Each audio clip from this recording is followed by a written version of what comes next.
समझदार इंसान का दिमाग चलता है और नासमझ इंसान की जुबान चलती है।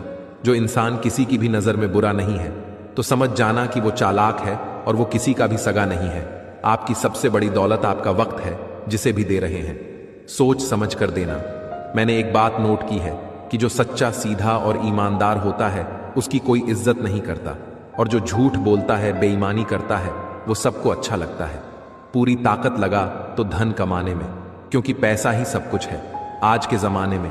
आजकल लोग पूरा भरोसा जीत कर फिर उसे तोड़ देते हैं। कुछ लोगों के सीने में दिल की जगह पर कैलकुलेटर होता है। वो हाथ मिलाने से पहले ही हिसाब लगा लेते हैं कि मुझे इससे कितना फायदा होने वाला है। इस संसार में शरीफ बनने से काम नहीं चलता। आप जितना दबते हो लोग आपको उतना ही दबाते हैं।